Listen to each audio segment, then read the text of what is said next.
Hi guys, welcome to big topic. இன்னைக்கு நம்ம தமிழ்நாட்டில் நடந்த ஒரு மிகப்பெரிய சம்பவம்.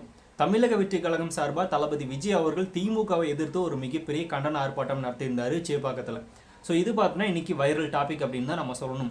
திமுக ஆட்சியில் பார்த்தோன்னா அஜித்குமார் அவர்கள் இருந்தார்ல, அதுக்கு நீதி கிடைக்கிறதுக்காக பார்த்தோன்னா தளபதி விஜய் அவர்கள் தமிழக வெற்றி கழகம் சார்பாக தொண்டர்களை திரட்டி பார்த்தோன்னா இந்த கண்டன ஆர்ப்பாட்டத்தை நடத்தியிருக்காரு. ரொம்பவே சிறப்பாக தான் நடந்து முடிஞ்சிருக்கு. அதில் எந்த வித மாற்றமும் கிடையாது. ரொம்பவே நல்லபடியாக நடந்து முடிஞ்சிருக்கு. இது பார்த்தோன்னா சடனாக பிளான் பண்ணி செய்யப்பட்ட ஒன்று. இது பார்க்கும்போது பார்த்தோன்னா ஒரு மினி மாநாடு மாதிரி தான் தெரிஞ்சுது. அந்த அளவுக்கு பார்த்தோன்னா பயங்கரமான க்ரௌடு. இதை வந்து சடனாக அனௌன்ஸ் பண்ணி சடனாக பார்த்தோன்னா இதை பண்ணிட்டாங்க. ஏன்னா அவ்வளோ கூட்டம் வந்துச்சு அப்படின்னா கட்டுப்படுத்த முடியாது அப்படின்ற காரணத்துக்காகவும், அந்த இடம் பார்த்தோன்னா அந்த அளவுக்கு க்ரௌடுக்கு தகுந்த இடம் இல்லை அப்படிங்கிறதுக்காகவும். ஸோ இன்றைக்கி அது சிறப்பாக நடத்த முடிஞ்சிருச்சு. இதில் நம்ம தளபதி விஜய் அவர்கள் பேசியிருக்கிற சில பேச்சுக்கள், அதுக்கு பார்த்தோம்னா பதில்களும் வந்துட்டு இருக்கு, எதிர் கேள்விகளும் கேட்டுட்டு இருக்காங்க. ஸோ அதை பற்றி நம்ம டீட்டெயிலாக பார்க்க போகிறோம். ஃபர்ஸ்ட் தளபதி விஜய் அவர்கள் கிட்டத்தட்ட ஒரு 3.5 நிமிஷம் பேசியிருக்காரு. 3.5 நிமிஷம் கூட கிடையாது, கொஞ்சம் கம்மி தான். 3 நிமிஷம் 30 செகண்ட்ஸ்ன்னு நினைக்கிறேன். அந்த லெவலில் பேசியிருந்தார். அவ்வளோதான். சாஃப்டாக பார்த்தோன்னா சொல்ல வேண்டிய விஷயத்தை ஷார்ட்டாக சொல்லிட்டு போயிட்டே இருக்கணும் அப்படின்ற மாதிரி தளபதி மாநாட்டிலே சொல்லியிருப்பாரு. பேச வேண்டிய விஷயத்தை கரெக்டாக பேசிட்டு போயிட்டே இருக்கணும் அப்படின்ற மாதிரி சொல்லியிருப்பாரு. அதே மாதிரி தான் நடந்திருக்கு. இப்போ தளபதி விஜய் அவர்கள் அதில் மிக முக்கியமான கேள்விகளை கேட்டிருக்காரு. என்ன அப்படின்னா, அஜித்குமார் அவர்கள் இறந்ததுக்கு பார்த்தோன்னா ஸ்டாலின் அவர்கள் சாரிமா தெரியாமல் நடந்துருச்சு அப்படின்னு சொல்லியிருந்தாருல, அதை ஒரு கேள்வியாக பார்த்தோன்னா விஜய் அவர்கள் எழுப்பியிருக்காரு. இந்த மாதிரி ஒரு தவறு நடந்துச்சுக்கு சாரிமான்னு கேட்டிருக்கீங்க, பிரச்சனை கிடையாது, தப்பு கிடையாதுன்னு சொல்லிட்டு, இதே மாதிரி இந்த லாக்அப் டெத்தில் பார்த்தோன்னா கிட்டத்தட்ட 24 மரணங்கள் நடந்திருக்குல்ல, அதுக்கெல்லாம் பார்த்தோன்னா நீங்கள் சாரி சொல்லிட்டீங்களா, சாரி தயவு செஞ்சு அவங்களுக்கும் சொல்லிடுங்க, அவங்களுக்கு நிதியும் கொடுங்க அப்படின்னு சொல்லியிருக்காரு. இப்போ அஜித்குமார் அவரோட ஃபேமிலிக்கு பார்த்தோன்னா நிதி கொடுத்தாருல, அதே மாதிரி இந்த லாக்அப் டெத் 24 குடும்பங்கள் நடந்த லாக்அப் டெத்துக்கும் பார்த்தோன்னா நிதியுதவி கொடுங்க அப்படின்னு தளபதி சொல்லியிருக்காரு. இதை வந்து தளபதி விஜய் அவர்கள் கொடுத்தாரா அப்படின்ற ஒரு கேள்வி வரும்ல. ஆனால் விஜய் அவர்கள் கொடுத்துட்டு தான் பார்த்தோன்னா இந்த கண்டன ஆர்ப்பாட்டத்தையும் நடத்திருக்காரு.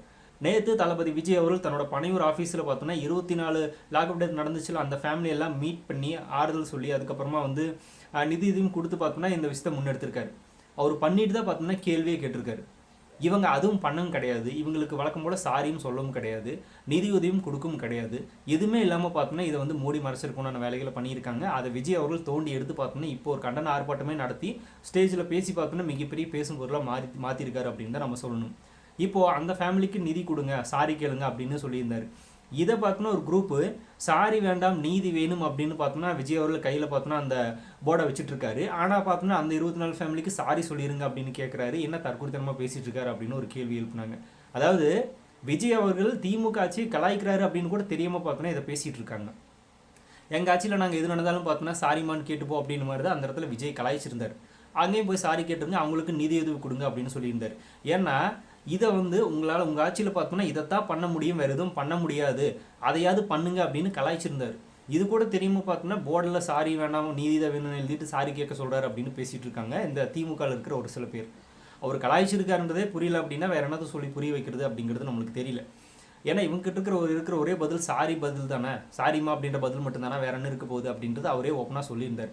அதனால தான் சாரிமா மாடல் அரசு அப்படின்ற மாதிரி விஜய் ஒரு கேள்வியும் அந்த இடத்துல எழுப்பியிருந்தார். ஸோ அதுக்கப்புறமா வந்து இந்த கேஸை வந்து சிபிஐக்கு மாற்றினீங்கள, அது ஏன் ஒன்றிய அரசு கட்டுப்பாட்டில் பார்த்தோம்னா நீங்கள் இருக்கீங்க, அதுக்கு பின்னாடி எதுக்கு ஒளிஞ்சிட்டு இருக்கீங்க ஆர்எஸ்எஸ் பிஜேபி மாதிரி அப்படின்னு ஒரு கேள்வியும் கேட்டிருந்தார். ஏன்னா இப்போ சாத்தங்குளம் பிரச்சனைக்கு பார்த்தோன்னா சிபிஐக்கு வந்து எடப்பாடி பழனிசாமி அவர்கள் அந்த கேஸை மாற்றினதுக்காக இவர் தான் உட்காந்து பார்த்தோன்னா சிபிஐக்கு எதுக்கு மாற்றுறீங்க அப்படின்ற மாதிரி ஒரு கேள்வி வச்சிருந்தாரு ஸ்டாலின் அவர்கள் எதிர்க்கட்சி இருந்தப்போ. இப்போ இவரும் பார்த்தோன்னா அதே தானே பண்ணுறாரு.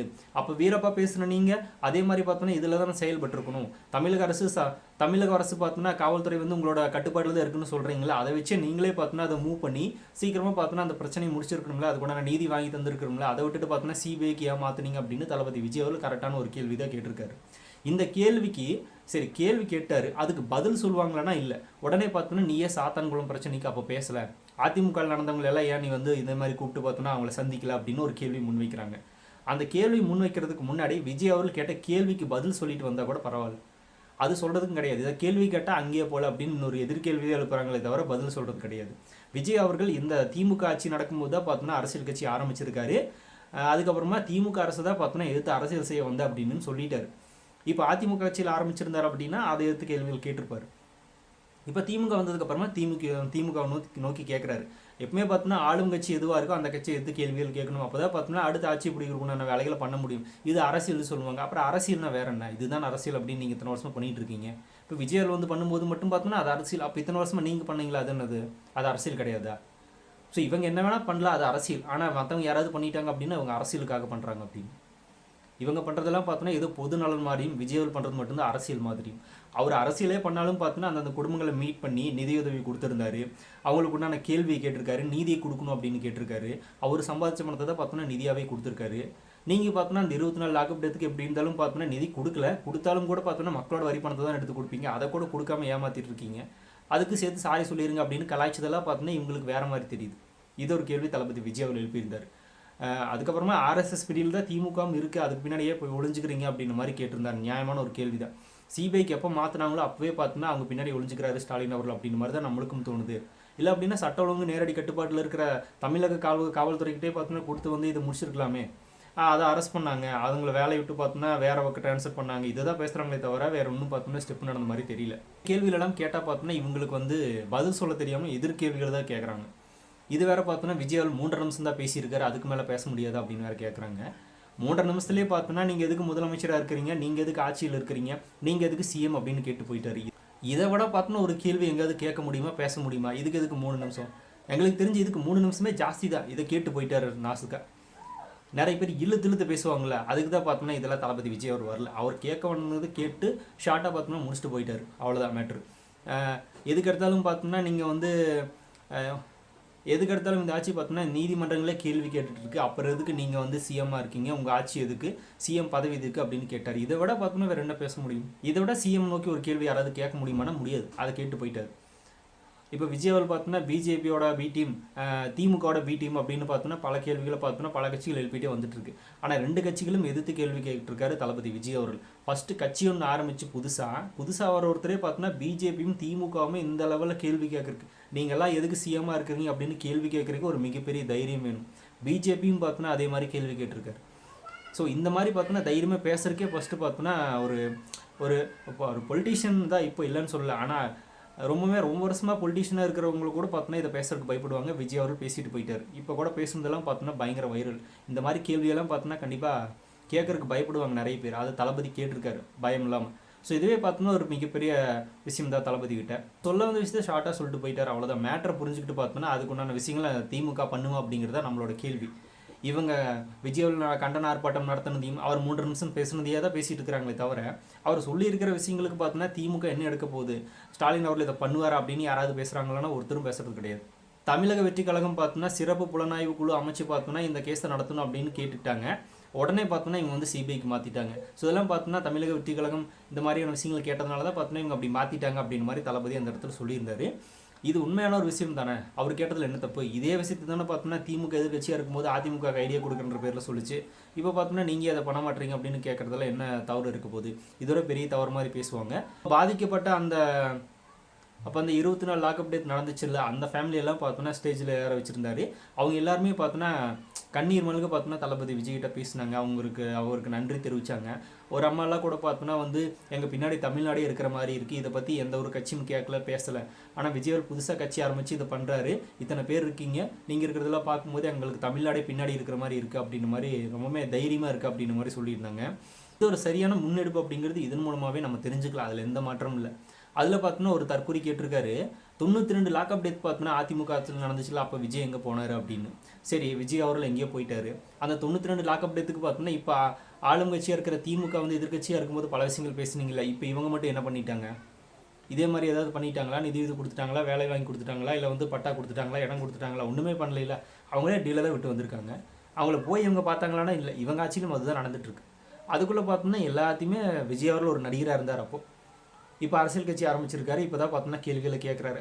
எல்லாத்துக்கும் விஜய் அவர்கள் தான் இருக்கார் அப்படின்னா இப்போ இத்தனை வருஷமாக தமிழ்நாட்டை மாற்றி ஆண்டுட்டு இருந்தது யார் அப்படின்னா அதிமுக திமுக இவங்கள தானே கேட்க முடியும். எதுக்கு விஜய் அவர்கள் சம்மந்தமே இல்லாமல் கேட்குறாங்க அப்படிங்கிறது நம்மளுக்கு புரியலையே. இன்னொரு கொடுமை என்ன அப்படின்னா சென்னையிலேருந்து வந்தவங்களே பார்த்தோன்னா அந்த கண்டன ஆர்ப்பாட்டத்தில் கலந்துக்க முடியல. அந்த லெவலில் பார்த்தோன்னா போலீஸ் எல்லாம் தடுக்கிறாங்க.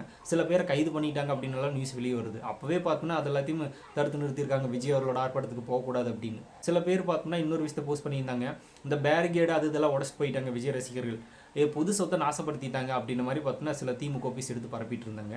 பொது சொத்தை சேதப்படுத்துனதுக்கே குரல் கொடுக்குற இவங்க அப்பாவோட ஆட்சியில் பார்த்தோன்னா பல போதைப் பொருட்கள் உள்ள வருது, போதைகளை என்னென்ன தவறுகள் பண்ணுறாங்க, பல உயிர்கள் பறி போகுது, கொலை அப்படின்னாலும் நடக்குது. அதுக்கு குரல் கொடுப்பாங்களான்னு இல்லை. உயிரற்ற அந்த பொது சொத்துக்கு பதில் கொடுக்குறாங்களே தவிர உயிரோடு இருக்கிற மனுஷங்களுக்கே பிரச்சனை வந்துட்டு இருக்கு, இவங்களால அதை பற்றி பேச மாட்டாங்க. ஒரு கூட்டம் அப்படின்னு எடுத்துக்கிட்டால் அது மிகப்பெரிய ஒரு கூட்ட நெரிசல் தான். அந்த கூட்ட நெரிசலில் பார்த்தோன்னா இந்த மாதிரியான விஷயங்கள் நடக்க தான் செய்யும், அதை யாருமே தடுக்க முடியாது.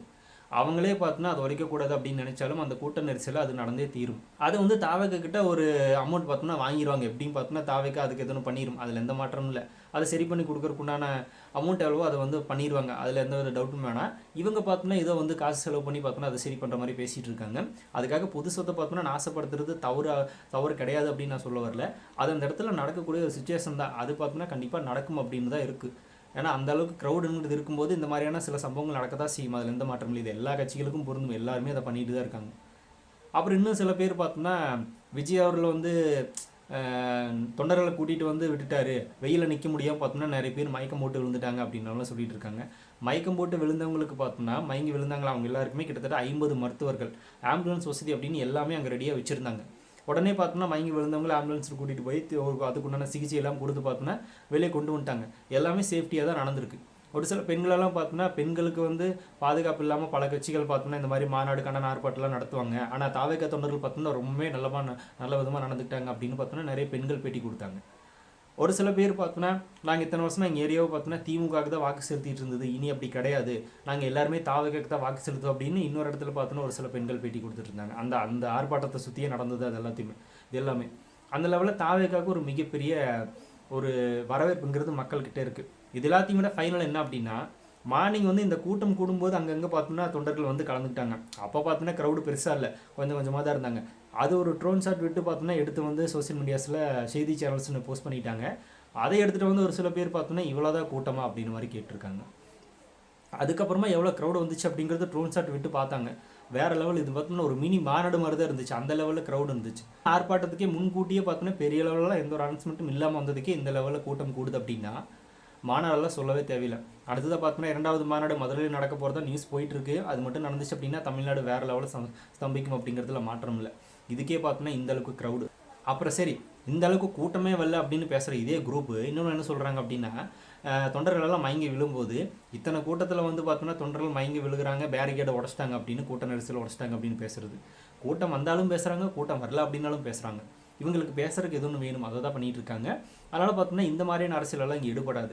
இவங்க விஜய் அவர்கள் கேட்டுக்கிற ஏதோ ஒரு கேள்விக்காவது பதில் சொல்லியிருக்காங்களா சரியானா கிடையாது. இப்போ திமுக ஆட்சியில் பார்த்தோன்னா இந்த 24 லாக்அப் டேட் நடந்துச்சுல, அதுக்கு ஸ்டாலின் அவர்கள் பார்த்தோன்னா பொறுப்பேற்கணும். அவங்கள மீட் பண்ணி அவங்களுக்கு சாரி சொல்லிவிட்டு நிதியுதவியும் கொடுங்க அப்படின்னு தளபதி கேட்டுக்கிட்டாரு. அதை ஏன் பண்ணல ஸ்டாலின் அவர்கள்? இத்தனை நாளாக பார்த்தோன்னா ஏன் பண்ணல அப்படின்னு எந்த திமுக காரங்களாவது கேட்குறாங்களான்னா கேட்க மாட்டாங்க. அங்கே வந்திருந்தாங்க, அவங்க எல்லாருமே வந்திருந்தாங்க, யாருமே பார்த்தோன்னா குரல் கொடுக்கல, பேசல, விஜய் தான் பண்ணியிருக்காரு அப்படின்னு. ஸோ அந்த லெவலில் தான் இவங்களோட ஆட்சி இருக்குது. ஸோ இதுக்கெல்லாம் பார்த்தோம்னா மொத்தமாக தளபதி விஜய் இன்றைக்கி முடிச்சு விட்டு போயிட்டாரு. அது 3.5 நிமிஷம் பேசுனதுலேயே. அதுக்குள்ளே பார்த்தோன்னா இன்னும் தளபதி விஜய் வெளியே வரணும் அப்படின்னு வர ஆரம்பிச்சிட்டாரில். நீ ஒன்றா நடக்கதா போகுது. அதுக்கப்புறமா திமுகவுக்கு மிகப்பெரிய ஆட்டம் தான், அதில் எந்த மாற்றமும் இல்லை. ஸோ பொறுத்து பார்க்கலாம். ஸோ தளபதி விஜய் அவர்கள் நடத்தின இந்த கண்டன ஆர்ப்பாட்டம் மிகப்பெரிய அளவில் வெற்றி அப்படிங்கிறதுல எந்த ஒரு மாற்றமும் கிடையாது. அவர் கேட்டிருக்கிற கேள்விகளுக்கு பதில் சொல்ல முடியாமல் சில லூசுத்தனமான கேள்விகளை திமுக நபர்கள் பரப்பிட்டு இருக்காங்க. இதை பற்றி உங்களோட கருத்துக்கள் அப்படியே மறக்காம கமெண்ட்ல ஷேர் பண்ணிட்டு போயிருங்க. பிக் டாபிக் சேனல் யாராவது சப்ஸ்கிரைப் பண்ண வந்து மறக்காம சப்ஸ்கிரைப் பண்ணிக்கோங்க. நிறைய big topics, political news, trending news, cinema updates அப்படி நிறைய நம்ம சேனல் தொடர்ந்து வரப்போகுது.